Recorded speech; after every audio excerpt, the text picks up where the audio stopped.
All right, this one's pretty straightforward. It's pretty simple, actually. Can they do it?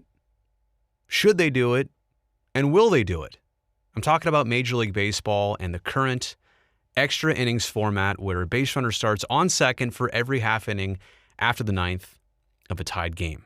Now, just a quick backstory. They obviously started this in 2020 with the pandemic raging and 60 games in 66 days. They just needed to get baseball games completed.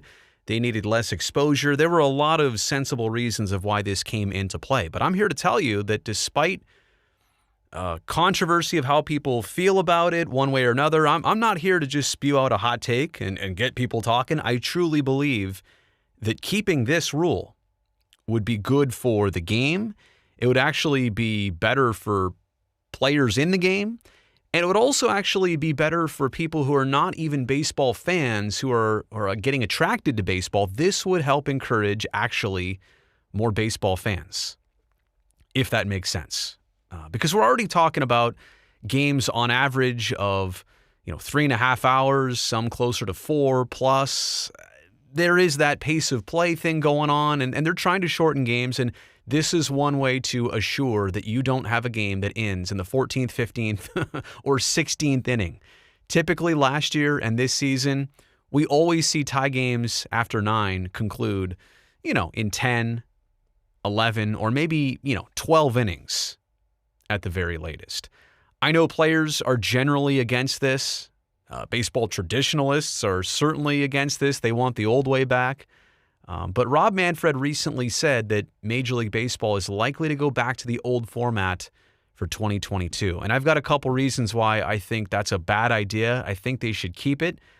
Like I said, it's not traditional, but it could benefit the game, as it's already doing right now if you keep it.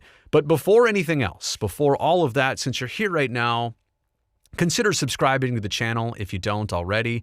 I'm always trying to build this place out as a platform for you and I to have great conversations and deeper level discussions. And this is a great place to do it.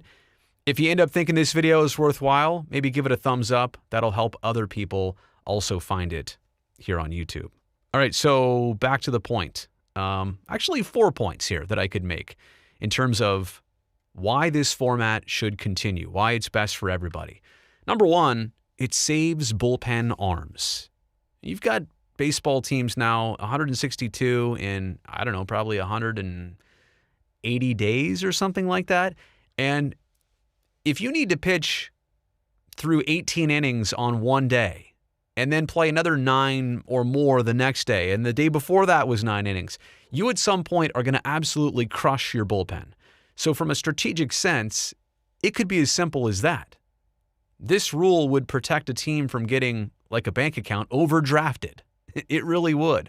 And you would never have to have position players out there pitching, which I know can be a source of interest, but can also be a source of embarrassment for a lot of clubs when that situation actually presents itself. So strictly this saves pitchers' arms. I'm also here to tell you that this new format creates a lot more instant drama, tension, and urgency.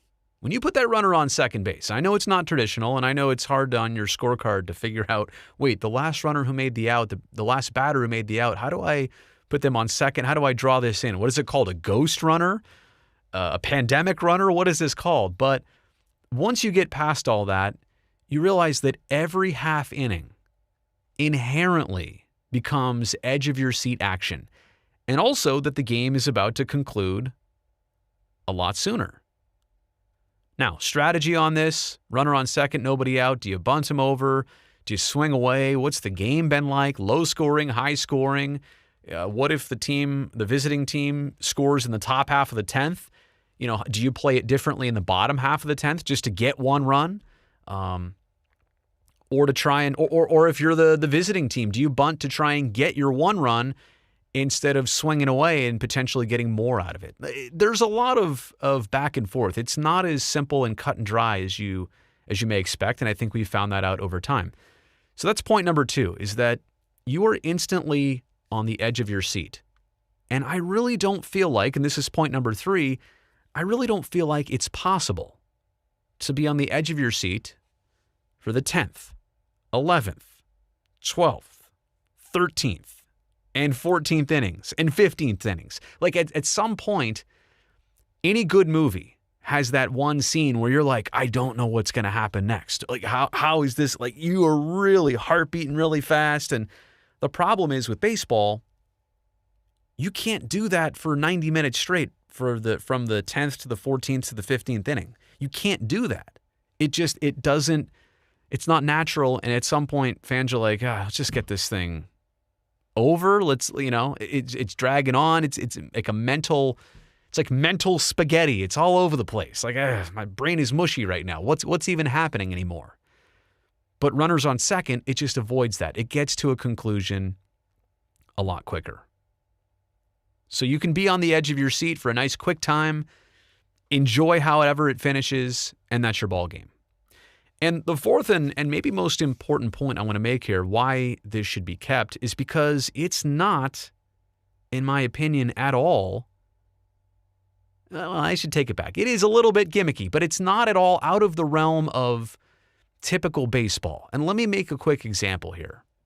The National Hockey League, how do they end regular season games? Well, they go to a 5-minute overtime period where it's 3-on-3.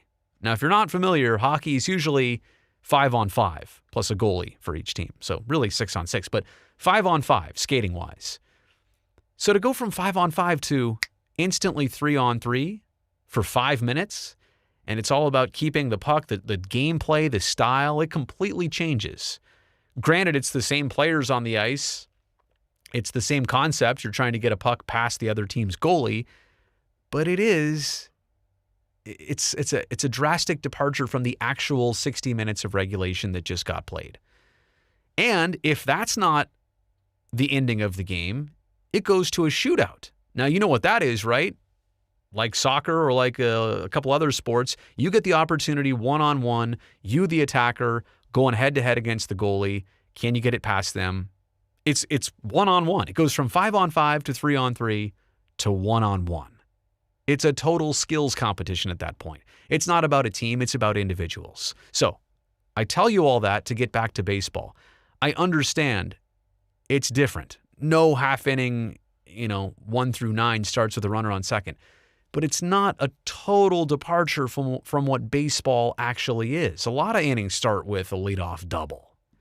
So it's not something that's inconceivable or totally atypical. No, it's not traditional. No, it's not everybody's favorite. But I'm here to make the point. I'm here to make the argument that this extra inning format is the way to go. And whether everybody sees it that way or not, I can't help you there. But I definitely think it will attract more people to baseball. It'll make baseball games more exciting in the regular season in the future. Now, let me leave the video with this. This format should never be played in the postseason. Playoff game, that's different.